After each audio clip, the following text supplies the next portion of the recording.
All right. Well, thank you, of course, for your kind invitation to speak to your tumor board meeting. And the question you were asking me is to speak about Neuigkeiten zu HIPEC by Darmkrebs. And I just want to start with sharing this picture with you. It's taken 4 months ago, right before COVID. It's with me, my wife, and my family, 4 children. And I don't know if you recognize this, but these are the Swiss mountains, Belle Alp, and we were very much enjoying it, hopefully next year again. And it's fair to say that I'm a big fan of Switzerland. I really love Switzerland. And about 2 years ago, I did this international survey about HIPEC, the practice of HIPEC, just to get an idea what everybody was doing. An interesting figure from this paper was the fact that in Switzerland, had the most HIPEC centers per million inhabitants. And well, I told you I love Switzerland, and I did see from the survey I did that Switzerland actually loves HIPECs because you have the most HIPEC centers in the world per million inhabitants. And I stated that Switzerland loves HIPEC, but maybe I should say that Switzerland loved HIPEC because in 2018, this study was published, was presented, I should say, at the ESCO annual meeting, investigating the additional value of HIPEC for colorectal peritoneal carcinomatosis. And I'm pretty sure most of you know about this. And immediately after the ESCO meeting, there was this medical lay press stating that there is no survival benefit, no value for HIPEC at all.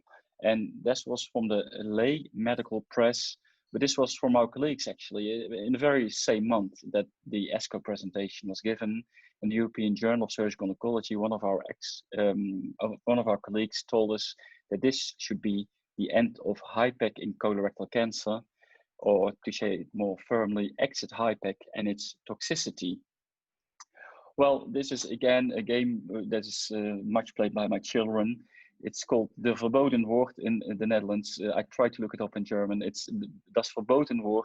And it seems to be that HIPEC is a bit of a forbidden word at the moment, because every time I submit a manuscript, then the reviewers, if they read HIPEC, they kind of go crazy and telling me it's an old-fashioned method that no longer has any value, as was proven by ESCO. So this was the title you have been given me, Neuigkeiten zu HIPEC. And I kind of translated it to my own struggle in the last 2 years, how to proceed after Progese 7 with HIPEC. And well, we used to look for a lot of issues to the United States traditionally, to look for guidance, to look for answers. So personally, I was kind of looking forward to the Chicago consensus meeting on peritoneal surface malignancies. This was published this month by the Chicago Consensus Working Group, and they must have been thinking a lot about the treatment of peritoneal metastasis. Here you see a very busy slide. In the right upper quadrant is the guidance they are giving us, or not giving us actually, because they are stating that for peritoneal metastasis, CRS with or without IP chemo can be considered. And that is, of course, not helping us very much at the moment, because the struggle we have is the same struggle that they are putting into this kind of slides. But okay, we had ESCO 2018, and I just want to have a little step back, maybe for the people in the audience that are not surgeons. These are actually the things we're talking about. These are peritoneal metastases. They are here invading the right diaphragm. And I take this picture because you can easily see it's a very aggressive disease. We have now been following 7,500 patients for 5 years. And we see that about 10% of patients actually develop these peritoneal metastases. 5% at the time of the diagnosis, and 5% in the years following the diagnosis. So in total, about 10% of patients develop clinically relevant peritoneal metastasis. And the risk factors are on the left side, being high T stage, poor differentiation grade, involved lymph nodes, right tumors, and a younger age. And for about 20 years, this has been a very dreadful disease, until 20 years ago, I should say, because it was not really a treatment. Patient received some palliative chemotherapy, but that didn't work at all at that time, and it was a very difficult disease to handle. That's when a surgeon from Amsterdam, Dr. Zoetmulder, he kind of developed the Dutch protocol, and it involved HIPEC. And there was a movement that was already advocated by Paul Sugarbaker from Washington, and also from people from France and Spain and Italy. So there were the very people that were in the front of this treatment. The Dutch protocol, or the Amsterdam protocol, consists of cytoreductive surgery, being the removal of all tumors that are visible, followed by HIPEC, heated intraperitoneal chemotherapy. We do not treat patients with neoadjuvant systemic treatment. We do upfront CRS and HIPEC immediately after diagnosis. And our drug we're using is mitomycin C for 35 milligrams. And we use it for 90 minutes in 3 different doses. And at the time of the Amsterdam protocol, we also gave the patients adjuvant chemotherapy after CRS and HIPEC. And I think the most important accomplishment by Dr. Zoetmulder was that he made the first randomized controlled trial in this field, and he compared cytoreductive surgery and HIPEC to systemic chemotherapy, published in 2003 in the JCO, and these were his results. The survival after palliative chemotherapy alone was 12 months versus almost 2 years after CRS and HIPEC. And ever since, at least in the Netherlands, this has been the golden standard. So this is what it looks like: upfront CRS, followed by mitomycin C, 90 minutes, followed by adjuvant chemotherapy. But in 2016, we had a big discussion in our country about the value of systemic chemotherapy in this setting. We published a critical systemic review, and we looked for every evidence that was available for the systemic chemotherapy in CRS and HIPEC. And we didn't find any evidence either for neoadjuvant or for adjuvant or for both to treat these patients. And that's why in 2016, we stopped systemic treatment as adjuvant setting. This was our new golden standard. Again, upfront strategy, CRS HIPEC, no systemic chemotherapy. And I'll tell you a little bit more about that strategy later on in the talk. So now how to compare this, how to translate this, if you may say so, to the PROG7 trial that we were just talking on before. Well, the French have a slightly, or I should say, a very different protocol actually. They also call it HIPEC, but it's very different. They use different chemotherapy, different duration. And what they did in this PROG7 trial is that after diagnosis, most of patients started with systemic chemotherapy.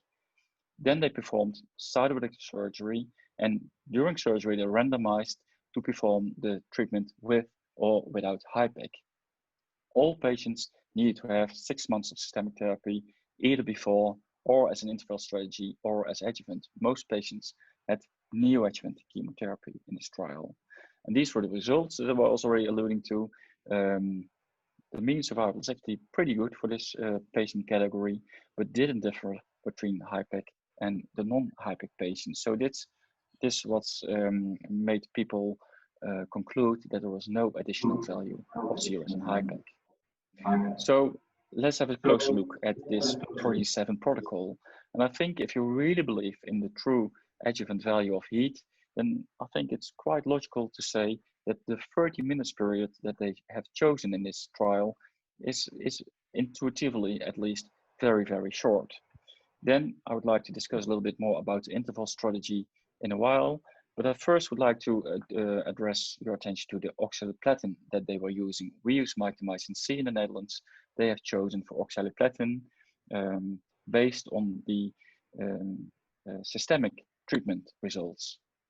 And this is what the French group invented themselves.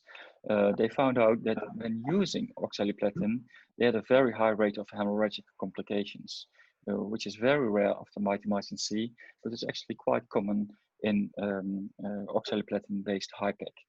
And as we know from a lot of very interesting literature, complications means a very big difference in survival, a negative influence of overall survival, and recurrence-free survival. So this is a troublesome finding in this protocol. To me, even more interesting is to look at it from a more biological point of view. And I'm not sure if you have been familiar with the consensus molecular subtype of colorectal cancer, but I think it's a very, very interesting topic in this respect. It was published in 2015 in Nature Medicine. And what it does, it looks at the gene expression profile of colorectal cancers. And as you can see, these gene expression profiles they follow certain patterns, very recognizable patterns. And by doing so, you can divide colorectal cancer into 4 categories. It's a consensus molecular subtype 1 to 4. And here you can see them.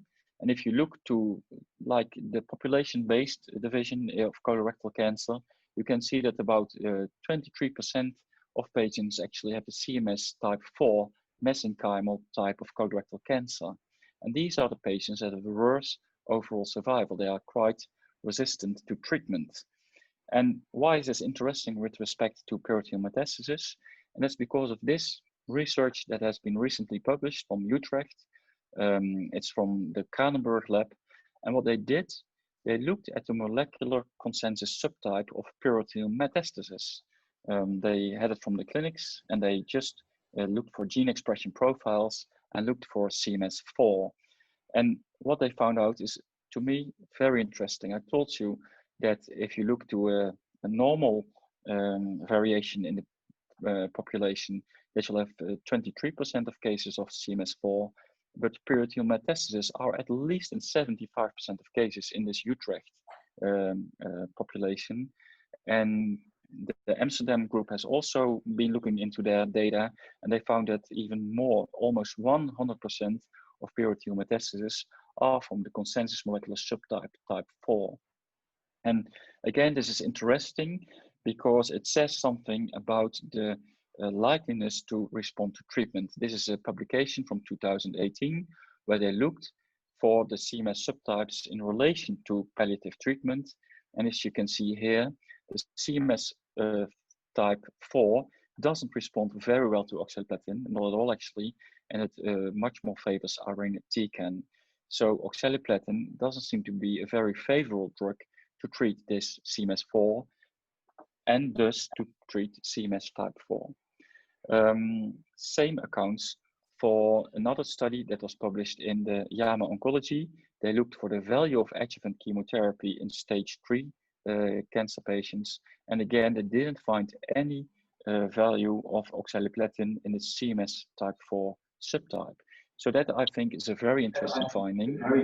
And this was reproduced in the same lab while using organoids. In this lab, they were one of the first labs to be able to culture organoids from human colorectal peritoneal metastasis. And they used it as a platform for improving HIPEC. This is the way they did it. We harvested the peritoneal metastasis from our patients. They did organ expansion in the Utrecht lab, and they did drug screens as being done on other type of cells before. But the interesting finding here is that they were able to culture organoids that really resemble both microscopically and from a genetic profiling point of view, human peritoneal metastasis.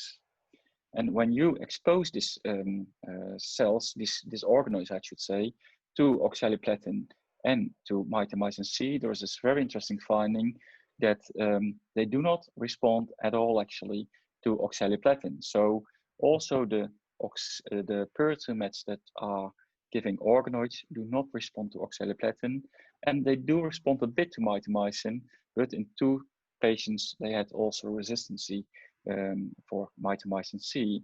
So I think this is very interesting news. To start with, that peritoneal metastases are derived from very specific colorectal cancer, the CMS4 type.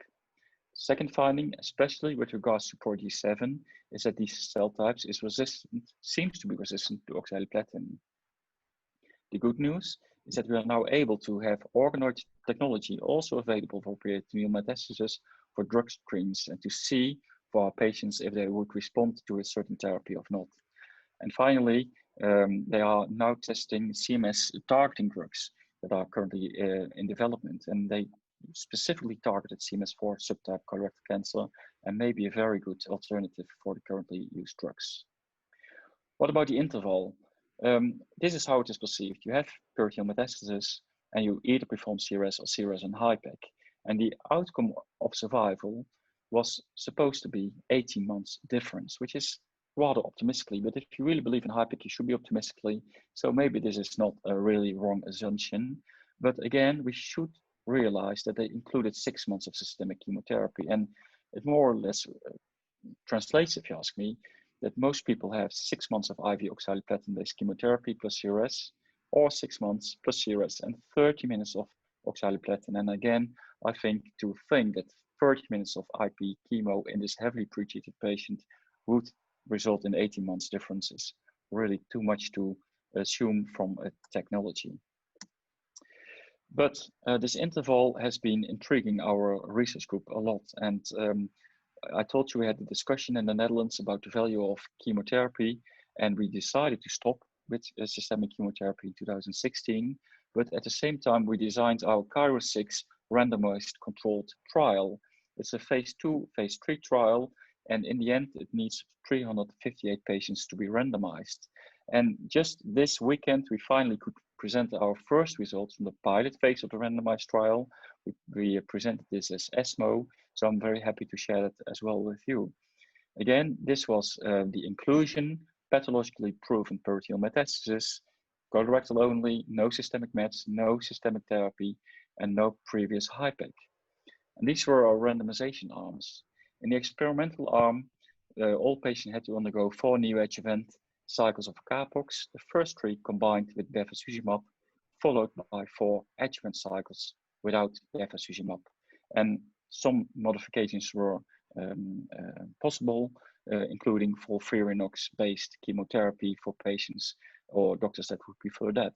And again, our control arm since 2016 is cytoreductive surgery with HIPEC alone. And these are our phase 2 results. First, we needed to accrue enough patients. We had 1 year to accrue 80 patients because of previous German trial actually failed because patients did not want to be randomized. So we said we need to accrue enough patients, and we did. It took us about 8 months to accrue 80 patients. These were our main outcomes. The number of patients undergoing complete cytoreductive surgery and HIPEC was identical. We were afraid that in the experimental group, patients would progress and would not have CRS and HIPEC, but the percentages, as you can see, are identical. Major post-operative morbidity, very interesting. We were afraid, more or less, that adding bevacizumab, especially to this treatment, would increase the post-operative morbidity, which is not the case. In fact, the control group had more post-operative morbidity, which is an interesting finding. So this neoadjuvant strategy seems to be feasible and safe. We had no surgery-related death, and the PCI at baseline was similar, but that surgery was much lower in the experimental group, showing signs of efficacy. So the pilot phase of this trial shows that this treatment was safe, tolerable, and to induce radiological and pathological tumor response. Quality of life was equal in both groups, which was interesting as well. We were afraid that the chemotherapy would diminish the quality of life, which happened to be not the truth. And these findings justify our current continuation of the phase 3 trial. And with this trial, we will try to have first intention to treat survival. So phase 3 has yet to come. So I can't tell you about efficacy yet, but we did something else. Again, also published at ESMO this weekend. What we did was a population-based propensity score matched study, just to have a feeling with what it might do, this chemotherapy. And we used our historical control with adjuvant chemo with our new group. And we had a lot of balancing between the groups. And in the end, we could include 142 patients in each of the comparators. And these were to me at least, quite surprising results, and showing that adjuvant chemotherapy had a much better survival than our most recent group that did not get any adjuvant chemotherapy. Huge difference, 24 months against 39, very significant as well. But this is population-based. It is still possible that there is residual bias in these groups, that patients who did not receive adjuvant chemotherapy had complications, were older, better, worse status of their physiological conditions. So I do still think that this trial, the CAIRO-6 trial, needs to give the final answer. But well, it seems to be that there's a role of systemic chemotherapy. Besides our studies into chemotherapy, we're also very much into better selecting patients. And this is a recent paper from the Swiss group. I think it's a very wonderful paper showing the struggles that we have as doctors to have the good selection criteria. You can talk about age, but well, we like to talk more about physiological reserve. The PCI, for those of you who don't know, it's the amount of peritoneal cancer present in the peritoneal cavity. You can have scores, maximum is 39, and it is about 70 to 20 that should be the maximum PCI. That's at least our feeling, but you have to look for every patient again and again. Systemic metastasis, normally speaking, people say this is an exclusion criteria, but in France you have quite good results. And sometimes you have that very fit and young patient with one liver met, and then we take on the case as well. Signet ring cell, a very strong negative implicator for the survival, and we tend to not operate patients with signet ring cell histology. And again, a Swiss study, which I think is very inspiring, is the one on the biological mutations that we have in the BRAF proto-oncogenes. And this paper very elegantly shows the BRAF mutation that is very negative predictive for the outcome. And I think we don't do that on every occasion to determine the BRAF mutation, but I think we should, especially in HIPEC, because this has such a profound effect. So, well, to select patients, I think this is the example of how you should do shared decision making. I mean, it's not in very solid evidence for any of these, but you have to look at at the age, you have to look at PCI, physiological reserve, etc. And then you talk to your patient, you try to see what he can endure or not, and then you'll see if you proceed with the surgery or not. And again, this discussion is very elegantly in the Swiss study that I showed you previously. Another topic that's new in HIPEC, I think, is that we should try to assess peritoneal disease better. It's very important. Now we have the golden standard of the diagnostic laparoscopy, but the imaging has also always been very troublesome. We tried PET, ultrasound, CT scan, not working very well. And this has come from, especially from ovarian cancer research, MRI scanning to evaluate the amount of peritoneal metastasis, which I think is a very, very interesting new way of looking at the peritoneal cavity. You are able to detect small lesions, you are able to determine resectability and screen at the same time for systemic lesions. And this is a subject of the multi-center Dutch trial. It's called the DISCO trial. And we are trying to see if an MRI can replace the role of the diagnostic laparoscopy. And we're still recruiting patients, but we see some very intriguing MRI scannings from our radiology department.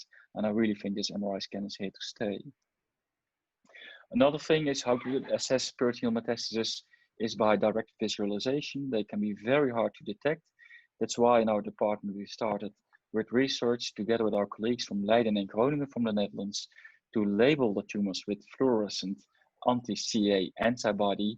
And this can give very interesting results during surgery. You can have interruptive imaging if you put a laser on the patient.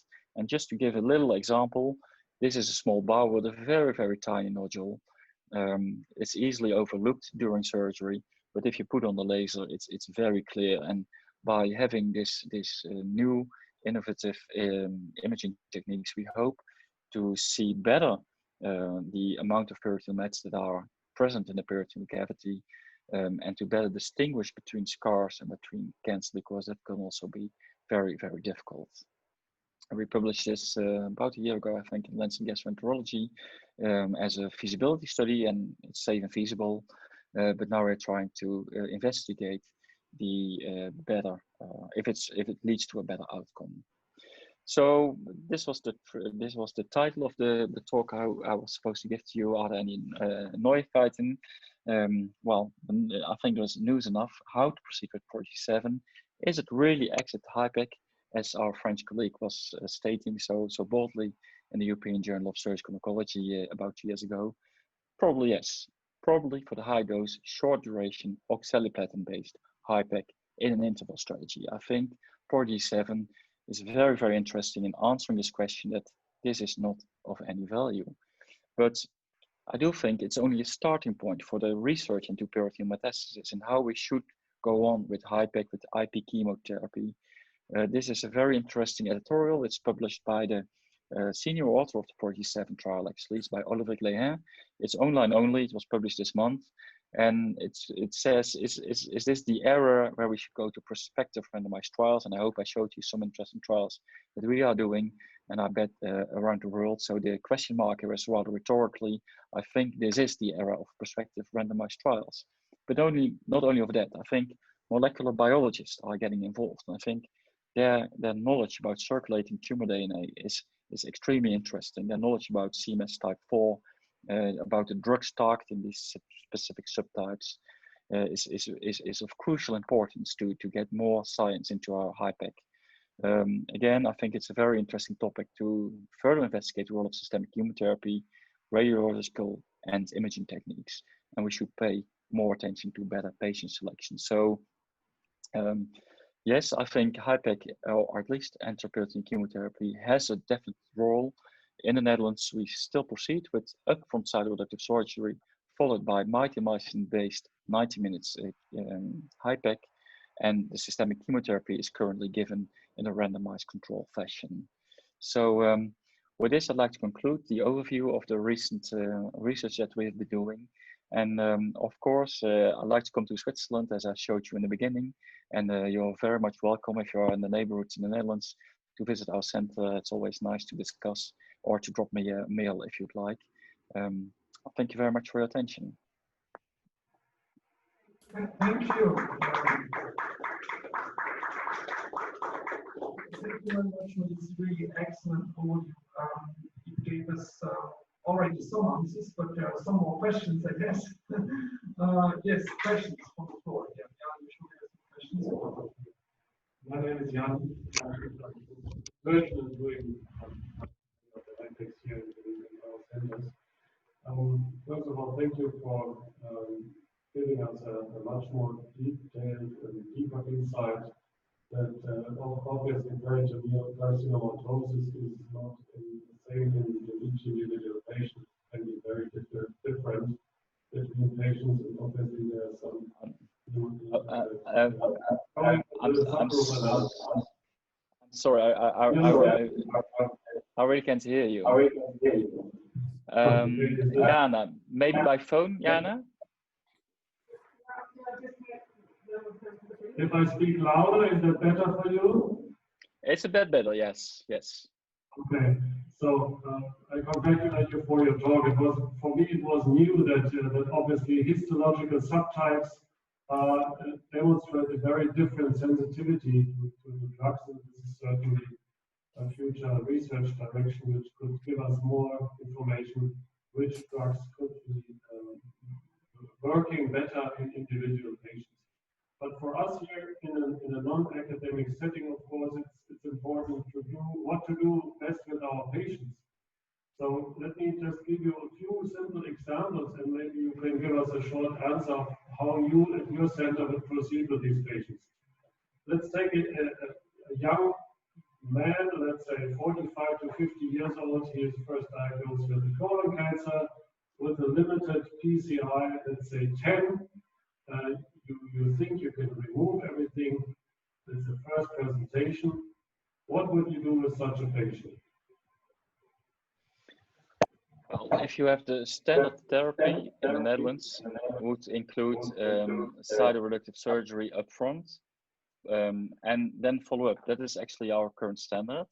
But I showed you also our results from our Adjuvant trial, and I get a feeling that these patients really benefit from systemic chemotherapy. So right now, we would go on with surgery, cytoreductive surgery. We would perform a HIPEC. Interestingly, these patients with a PCI of 11 to 15, you mentioned 10, but in the Prodigy 7 trial, there was an advantage for patients with the PCI of 11 and 15 in the subgroup analysis. So there might be, even in the French trial, some room for that. Nevertheless, we would certainly proceed in the young patients, CRS, HIPEC, and chemotherapy in a randomized controlled trial. What about the situation if we have done a HIPEC, let's say 2 years ago, in the same patient, and he comes back after 2 years, and he has some limited recurrent peritoneal carcinomatosis? Would Well, you actually, consider to redo HIPEC, or is that obsolete in your eyes? no, it's not obsolete at all, actually. Of course, this is a very common clinical scenario. Most people recur intraperitoneally or systemically. It's about 50-50%. So you have these patients that recur intraperitoneally. We had some research into that. We did it with the Australian group with Professor Morris. And what we did see is that after an interval of 1 year, so if patients had a disease-free survival of 1 year after HIPEC, then a new cytoreductive surgery and HIPEC is beneficial. You can actually prolong survival with the same rate as you would have done in primary cancer. That goes down quite sharply if you reoperate within 1 year. So it's kind of arbitrary, but our standard of care at the moment is that very early recurrence, within 1 year, we give systemic chemotherapy. If they recur after 1 year, we strongly consider CRS and HIPEC. Okay, on a question, the HIPEC you always do with mitomycin C at 90 minutes. That's nothing else. True. Always. And you not base it on some organoid testing, perhaps. You won't. Can you repeat that last question? You will not base it on organoid testing in some cases, but you always have your standard, that's mitomycin C 90 minutes, but the organoid testing is for you an experimental approach. Let's say someone has, in the second recurrence, as he described before, might you re-give mitomycin C, or might you just say, let's do an organoid testing first? Yeah, well, I think this organoid testing is really something for the future. I think it's a very promising technique, but at this moment of time, it's very labor intensive, meaning that from the time you harvest your peritoneal metastasis to the time that you have enough organoids to do this drug screening at this moment of time takes too much time. But I truly think that is the future, that we have a patient, we take organoids, we do the drug screen, and we use the drug, of course, that has the highest efficacy in your drug screen. But right now, that is considered to be experimental, given the large time between harvesting the cells and having enough organoids to test them on.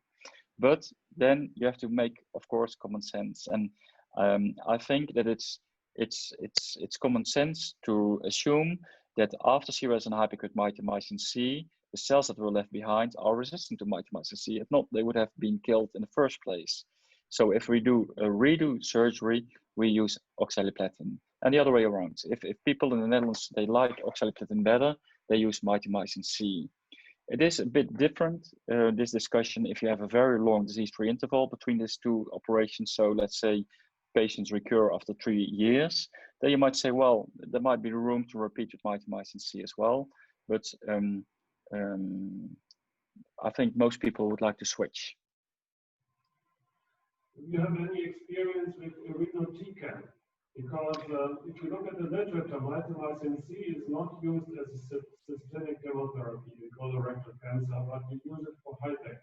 But irinotecan is very effective as a systemic treatment for this cancer, and I have done a couple of cases and have not seen a single side effect from irinotecan. So it seems to be well tolerated intraperitoneally. Do you use it sometimes?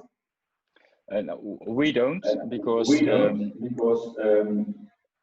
I'm sorry, I just echo. We don't, because we use mitomycin C, but you are completely right. I mean, the graph I was showing you about the effectiveness of oxaliplatin versus irinotecan, there's a much higher efficacy of irinotecan in especially this interesting CMS4 subtype. So that is really something we should look for. One of my colleagues in our hospital, he is doing an IP chemotherapy trial in the palliative setting. What he's doing, he uses a portacut, he places that in the abdominal wall, and every 6 weeks he pours in irinotecan, because you're totally right. That is a very interesting drug to look to at from the peritoneal surface malignancies, and it's very effective. He has seen complete responses from patients that had very massive disease. So yes, irinotecan is a very interesting drug to look at. For HIPEC, unfortunately, it's not in one of our protocols that we are currently approved to use. So we cannot easily switch in the Netherlands. We have regulation issues and so on. But for the palliative chemotherapy setting, I can tell you it's very effective. So we should really look into irinotecan as a new promising drug in that direction.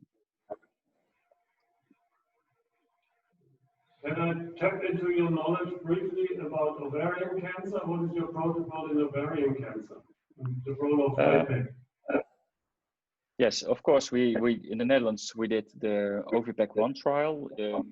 I think you're familiar with it. It's been published in New England Journal of Medicine in 2018. That was designed for interval debulking. So these were patients that had massive disease at start of the diagnosis. They had diagnosed laparoscopy, and they were estimated not to be completely resectable. So in these patients, we did neoadjuvant chemotherapy, cisplatin, then we did IP chemotherapy in the OVPEC trial, and then we did adjuvant chemotherapy. And that had a survival difference of 12 months, which was impressive. I mean, it was our own trial, but I was surprised by our own results. It was, I believe it's 33 versus 45 months survival by only IP chemotherapy. So that has been immediately become the standard of care in the Netherlands. All our gynecological oncologists are currently offering HIPEC for ovarian cancer patients in an interval strategy. Our newest trial that started this January and which has been disturbed, obviously, by the COVID-19 pandemics, but that has been starting, is to use it as an upfront strategy. So patients with limited disease are now also offered cytoreductive surgery and HIPEC versus cytoreductive surgery alone. It's the OVPEC-2 trial. And yeah, we're just recruiting patients. We need 530 patients to be included. And the interesting thing, it's open for foreign centers as well. The OVPEC-1 was for Dutch centers only, but we need so many patients that basically all foreign centers are very welcome to participate in this trial. And we're very hopeful that we can also prolong survival in these patients. Thank you.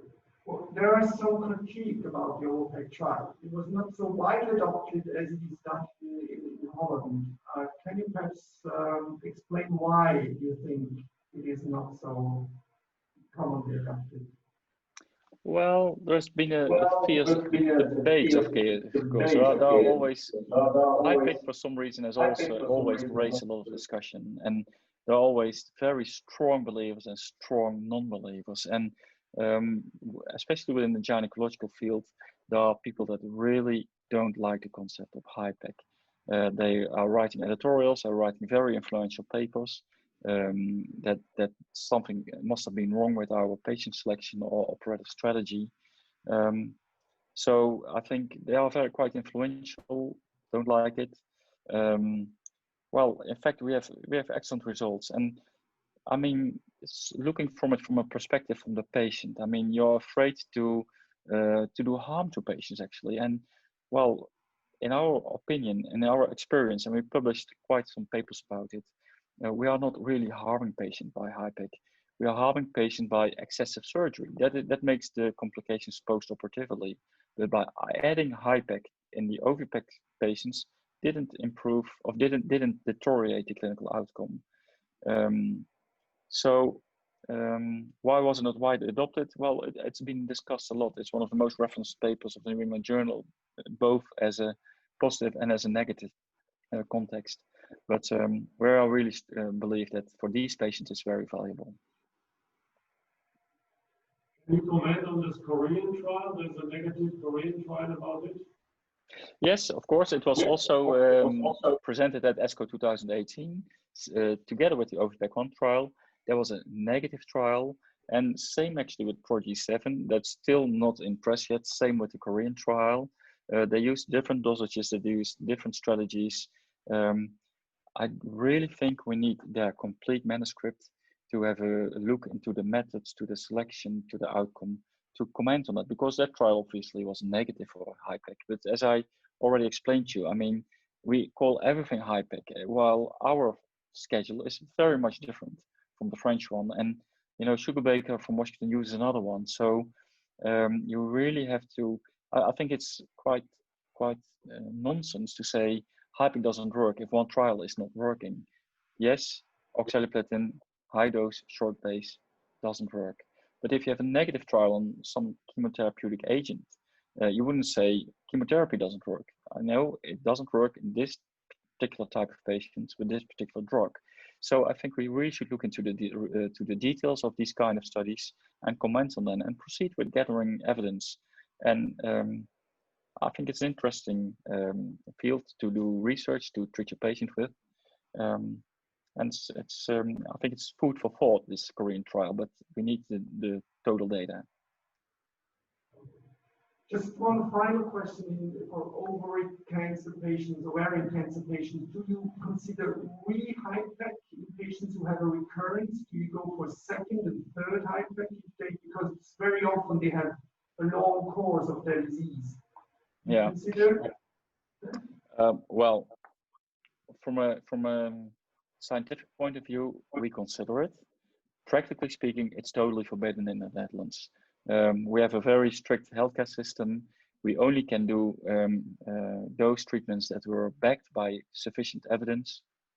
So yes, interval debulking is now allowed based on New England Journal of Medicine study. Redo HIPEC is just not forbidden. I know these patients go to Belgium where they offer this kind of treatments to patients that are willing to pay the bill themselves, but we can't. And I must say I'm not really sure if it's helpful.